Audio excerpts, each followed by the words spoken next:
In our previous episode, we discussed Oswald's interaction with the U.S. Embassy in Russia, including some communications from the embassy that either showed foreknowledge that Oswald would soon be arriving at the embassy or was just a huge coincidence. Which is possible. We also got into the question of why the CIA delayed the opening of a 201 file on Oswald. Even though the CIA determined that Oswald was important enough to be one of about 300 people who had their mail opened and read by the FBI and the CIA through Project H.T. Lingual, there was no clear answer as to exactly why the 201 file was delayed, other than the fact that James Angleton, the CIA's head of counterintelligence, was involved in the matter, according to other people in the CIA who worked with Angleton. We're not completely certain what all of that means at this point, but it's not nothing. We also briefly discussed the decision by the Soviets to relocate Oswald to the city of Minsk. This city is about 9 hours southwest of Moscow in Belarus, which, at that time, was a part of the Soviet Union. In this episode, we pick up with Oswald in Minsk. We'll look into how his relationship with Marina began, and whether Marina was a KGB asset, and we'll revisit what American defector Robert Webster said about Marina. On March the 17th, 1961, about 14 months after Oswald first arrived in Minsk, he met 19-year-old pharmacology student Marina Persakova at a trade union dance. Marina had moved to Minsk from Leningrad in 1960 to live with her aunt and uncle. Before she moved, she spent some time in Moscow, where she had a Moroccan exchange student boyfriend named Mohammed Rabab. Rabab had recently broken up with Marina before she met Oswald. According to Oswald's diary, he asked Marina if he could walk her home after the trade union dance, and he did walk her home, along with 5 other guys. Oswald's diary entry says, quote, "We liked each other right away. She gave me her phone number, and departs home with a not-so-new friend in a taxi. I walk home." Wait, a not-so-new friend? It sounds like Oswald's diary is saying she ditched him and took a taxi home with one of the other 5 guys who were trying to walk her home. Now, whether she was just friends with this guy or if something more was going on is unknown. But that's not exactly a romantic first meeting for her and Oswald. Aside from Oswald obtaining Marina's phone number, it doesn't seem like he made a big impression on her when they first met. I mean, she did leave with another guy after all. So how did they end up getting married? Marina told the HSCA in 1978 that she first spoke to Lee after the dance when they were invited for tea at a gathering at someone's house. But that's not consistent with what Lee's diary says. It's also not consistent with what Marina told reporter and former CIA asset Priscilla Johnson. In the book that they co-wrote together entitled Marina and Lee, in the book Marina says that Oswald was in the hospital on March 25th and she got a call to come and visit him there. But records from the 4th Clinical Hospital in Minsk show that Oswald was admitted to the hospital on Thursday, March 30th after complaining of pain in his throat. He then had his tonsils removed and stayed at the hospital until April 11th. Curiously, when he was questioned by doctors, Oswald said that he never had any type of venereal disease, which we know is not true, given the records of his treatment for gonorrhea while he was in Atsugi. But maybe Oswald was just too embarrassed to admit it. Who knows? Given that he was in the hospital for 12 days, we would expect Oswald to either not have any diary entries for those periods, or if there are diary entries, we would expect them to mention the fact that he was in the hospital. If you're writing about your life and you've been in the hospital for more than a week, you would probably mention that fact in the diary. But Oswald's diary doesn't mention anything at all about him being in the hospital, even though there are diary entries that cover the period of time that he was there. There's an entry for March 13th through the 31st that says, quote, "We walk, I talk a little about myself. She talks a lot about herself. Her name is Marina Persakova." An entry for April 1st through April 30th says, quote, "We are going steady, and I decide I must have her. She puts me off, so on April 15th I propose. She accepts." At the time, couples who wanted to get married in Minsk were required to file a notice with the government 10 days before the wedding. Despite Oswald saying he proposed on April 15th, documents from the registrar's office in Minsk show that Marina and Lee filed a notice of intent to marry on April 10th, which is 1 day before Lee is released from the hospital and 5 days before he says he proposed. Once again, we have a conflict between Oswald's diary and other known facts. It does seem to make a certain amount of sense that if you were in the hospital, you would probably stop writing in your diary, especially if that diary was still sitting on a bureau or dresser back at your house. But that's not what happened here. Lee did write diary entries where the medical records show that he was in the hospital, so he must have had his diary with him when he entered the hospital, or he had someone bring it to him while he was there. And this is when Marina says she got to know Lee. But, for whatever reason, Oswald left out the part about all of this happening while he was in the hospital.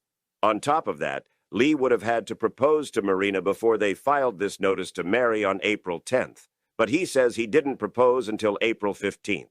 Of course, people get dates wrong all the time, but you would think that dates in a written diary would be pretty accurate.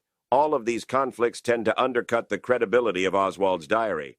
It's almost as if it was created by someone else to fashion a certain narrative, but I may just be looking at it all through jaded lenses. Marina and Lee got married on April 30th, 1961, about 6 weeks after they met at the dance. Marina and Lee were not alone a single time prior to them being married. To some, that might seem weird, but that's how it happened. People get together in strange ways that don't make sense to others all the time. But still, something seems a little off about Lee and Marina's relationship. Some researchers have explained their relationship as Oswald being on the rebound from being rejected by Ella German, although Oswald did date Nelia in between Ella and Marina. And others have said that Marina never had a home of her own, and she wanted to live in Oswald's fancy apartment. Whatever the case may be, they did get married, and eventually had 2 children. The rapid speed with which they met and got married has led to a lot of speculation that Marina could have been a Soviet KGB asset. Now, there are no declassified KGB files that prove Marina was an agent. The possibility that she was is worth exploring, especially given that a few pieces of information that have come out over the years merit further scrutiny.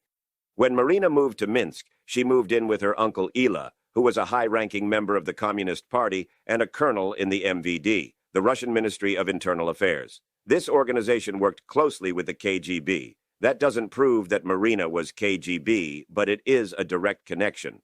Perhaps even more profound than Marina's uncle being loosely tied to the KGB is a declassified CIA document from Oswald's 201 file entitled Indications of Intelligence Involvement by Marina Oswald.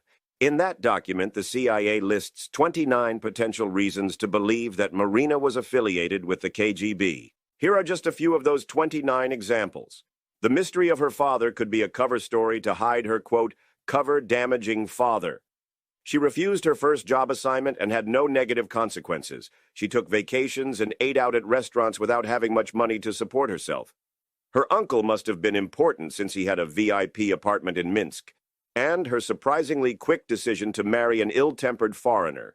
In addition to all of that, there is a declassified memo from Thomas Kasazian of the CIA's Soviet Russia Division from November 25, 1963, just a few days after the assassination. And that memo says that Kasazian wanted to talk to Oswald while he was in Russia, but he never had the chance to. One of the reasons he wanted to speak to Oswald was because there was a trend of Soviet women marrying foreigners and then divorcing them when they were back in the spouse's home country. Some of these women ended up being tied to the KGB.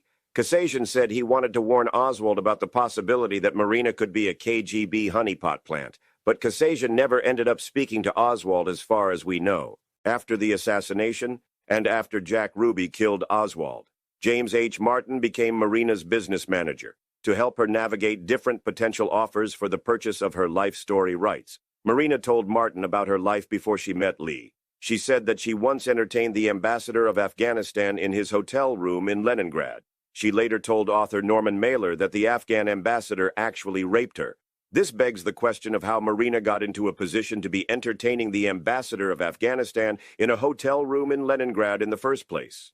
When the House Select Committee on Assassinations called James Martin to testify, and he began telling the story about Marina and the Afghan ambassador, the interview was stopped, and those comments were stricken from the record. Yuri Mineski told Norman Mailer that he knew both Lee Harvey Oswald and Marina in Minsk. He claimed that Marina got in trouble for always hanging around the Hotel Leningrad, and that she was sent away from Leningrad to Minsk because of prostitution with a foreigner.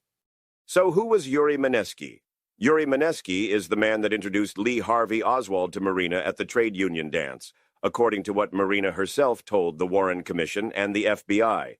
So Mineski is not just some random person. And remember Robert Webster, Oswald's fellow defector to the Soviet Union in 1959, claimed to have met Marina at a trade show in Moscow when she lived in Leningrad. And he says that Marina spoke English when the Warren report says that Marina spoke little, if any, English. Now, this information does not prove that Marina was KGB, but we should certainly consider that possibility in light of all these different endpoints connecting. I mean, we have her uncle's affiliations, her interest in foreign men, and the existence of a Soviet honeypot expatriate divorce scheme that was already identified by the CIA, and the 29 reasons why the CIA thought that Marina might be a KGB agent or at least an asset. On May 16, 1961, Oswald wrote to the U.S. Embassy to inform them that he was now married and that he wanted a full guarantee of immunity from prosecution before traveling to Moscow. The United States State Department interviewed both Marina and Lee in July of 1961 in person at the embassy in Moscow. It was then determined that Oswald never renounced his citizenship. This meant that he could come back to the United States. Remember, Oswald didn't fill out the proper paperwork, and he didn't visit the embassy on a business day, thereby bypassing his renouncement of citizenship in what I had mentioned earlier was a pretty slick side door trick. Oswald told them that he never spoke to Russian authorities and never divulged any military secrets to them. American counsel Richard Snyder said in his report, quote, Oswald indicated anxiety as to whether he would face possible lengthy imprisonment, but the State Department instructed Snyder to, quote, not give any assurances one way or the other about prosecution. By the summer of 1961, the wheels were in motion for Marina and Lee to leave the Soviet Union for the United States. Lee still had to get an exit visa from the USSR, and Marina had to get permission from both the USSR and the United States. While they waited for a decision, and for much of the rest of 1961, they were living in Minsk, where everyone knew that they were trying to leave for America, and they became social pariahs. Marina finally received the Soviet travel approval on Christmas Day of 1961, but she still needed her American visa. On January 5, 1962, Oswald wrote to the U.S. Embassy in Moscow asking for a loan for travel expenses back to the United States. The embassy responded on January 15th that Oswald needed to provide evidence that Marina wouldn't become a public charge in the United States, and that he should do so through an affidavit of support by one of his close relatives. Before I began this deep dive into Oswald's time in Russia, I always thought the loan from the State Department was a big deal. Turns out it's a fairly common practice for travelers who may be stuck in some foreign country for whatever reason. But this particular circumstance certainly wasn't just some random traveler stuck in a foreign country. This was a failed defector who had previously stated that he was going to give up classified military secrets to the Soviet Union. On January 26th, the State Department sent a memo to the U.S. Embassy in Moscow that Marina could not come to the United States. But the U.S. Embassy in Moscow either didn't get the memo, or they just flatly ignored it. Because after they received it, Embassy Counsel Joseph Norbury nevertheless wrote to Oswald, telling him that the embassy would accept his application for a loan. On March 9th, Embassy Counsel Newberry again wrote to Oswald, telling him that the embassy could offer a $500 loan as soon as Marina's visa was approved. For whatever reason, Norbury was continually ignoring the January 26th State Department memo about Marina's travel to the U.S. The basis for her failure to be approved was that immigrant visas were not permitted from the Soviet Union. For reasons that have never been explained, higher-ups at the State Department escalated the Marina Oswald case to the Immigration and Naturalization Service to bypass the law prohibiting Soviets from obtaining an immigration visa. On March 22nd, the Bureau of Consular Affairs at the State Department wrote to the INS Commissioner Raymond Ferral, urging him to reconsider Marina Oswald's denial. Just a few days later, on March 26th, Oswald received notice that Marina had finally been approved for travel to the U.S. The obvious questions raised by the circumstances of Marina's case are, why did the State Department care enough to escalate Marina's case up the ladder to the INS, and why did the INS commissioner bypass the law to make it all happen? On September 13, 1960, Lee Harvey Oswald had his Marine Corps discharge status changed from discharge for dependency to undesirable. Oswald did not like this decision at all and took a lot of steps to get that discharge change reversed. On January of 1962, he wrote a letter to the Secretary of the Navy, John Connally, the same John Connally that would end up being shot along with President John Kennedy in Dallas in November of 1963. Connally had appointed Todd as post by his longtime mentor, and then Vice President Lyndon Baines Johnson. Oswald wanted his discharge to be reversed. Connolly's office wrote back on February 23, 1962, explaining that he was no longer the Secretary of the Navy and that he should contact the new Navy Secretary Fred Court. Remember us mentioning Edwin Excel, Marguerite Oswald's second husband? Well, it turns out that in those divorce proceedings, Edwin Excel's attorney was none other than Fred Court. I mean, this menagerie of coincidences just can't get any stranger. Back-to-back Secretaries of the Navy both had connections to Lee Harvey Oswald. Who'da thunk? We discussed fellow defector Robert Webster earlier in the context of his claim to having met Marina in Moscow in 1959. It turns out that Moscow wasn't the only time Marina visited Webster, according to him. Webster, who lived in Leningrad, which is where Marina was from, applied for an exit visa from the Soviet Union in the fall of 1960, which was denied. He was told to reapply in a year. Marina was working in Minsk at the time and took a vacation home to Leningrad, which is today known as St. Petersburg, which is about 12 hours away from Minsk. This was all before she met Oswald. Marina didn't tell the Warren Commission who she was visiting on this trip, but she told the FBI that she met Lev Privistev, and the FBI found that name in one of her notebooks. When the FBI looked into who this guy was, they discovered that he lived in the same apartment block as Robert Webster. Privistev was in apartment 7 and Webster was in number 18. Webster confirmed to author Dick Russell that he did see Marina for a second time in Leningrad. They spoke to one another in English when they were together. So Oswald and Webster both defected a few months apart from each other in 1959 on a Saturday when U.S. Embassy offices were officially closed, had potentially sensitive information. Were befriended by Marina Persakova, and both men returned to the U.S. in the spring of 1962. What are the chances of all that lining up by some random happenstance? In a country as big as the Soviet Union, this one woman just happened to meet and hook up with 2 of the 3 American men who had defected to Russia during this period of time. Hollywood screenwriters couldn't dream up this kind of stuff if they tried. Okay, that concludes this episode of Oswald's time in Russia, and we will be having one more episode to pretty much clean up a few loose ends and bring it all together as best we can. I would ask that you hit the like button if you like the content we are presenting and subscribe if you haven't already done so. We shall see you all in the next one. And remember, stay happy and remain curious.